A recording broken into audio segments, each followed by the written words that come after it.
All right, everybody. So my social media team has told me that there are these insane facelift photos that are circulating, going viral. I have not seen them at all yet, so they wanted to get my reaction. So let's get started. Okay, so first patient, 46 years old.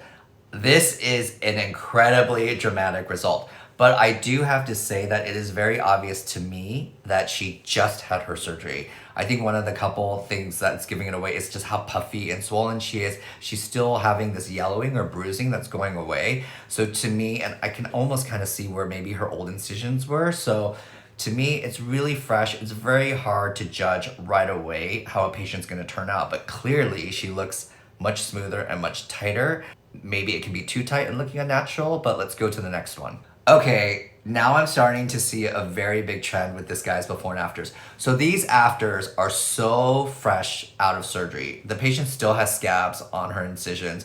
It's probably the day that she comes back, so maybe like within a week of having the sutures removed, completely swollen, bruising is still going away. And I am also noticing that the patients all are starting to look very similar. So most likely these patients are getting a very similar technique between the two of them. Eyelids are done, everything is pulled way tight, way up. Everything is also pulled, including the corners of her mouths are even pulled, and even the nose is starting to get pulled and changed. So again, it's very fresh. A lot of this is gonna be due to swelling. It's too hard to judge, but they definitely do look younger. I think it may be a little bit even too extreme of skin pulling, where they're gonna end up with more of a overly pulled or windswept, like you're in a wind tunnel look. Yeah, so again, these afters are right after surgery. And again, same procedure technique done on everyone. Same incision, same brow lift incision, same upper eyelid. You see the lower eyelid incision, still red, bruising, and everything's pulled. Even the edge of the nose is pulled, the mouth is pulled. And usually when you get that much pull, rather than pulling the deep tissue, most likely you're pulling a lot on the superficial skin. You get a very dramatic look right away, but the skin usually doesn't hold up as well as pulling the tighter fascial or muscle layers underneath.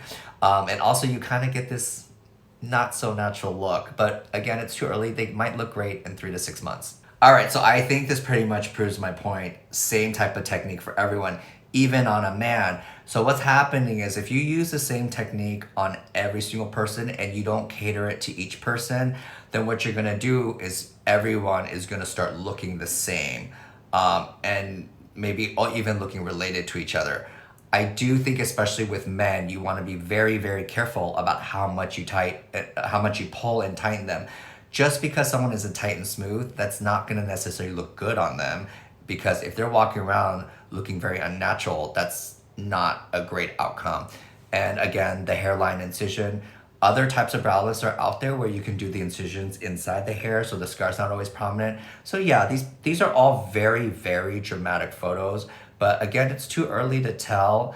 And you definitely want to make sure you go to somebody who's going to tailor your facelift and your brow lift according to your face, so that you have the best long-term natural looking result. So the takeaway here, guys, is that if you're going to look at a surgeon's before and afters, make sure you look at the afters that are at least several months out to a year to make sure that everything is healed and you do get an accurate depiction of what the long-term results look like.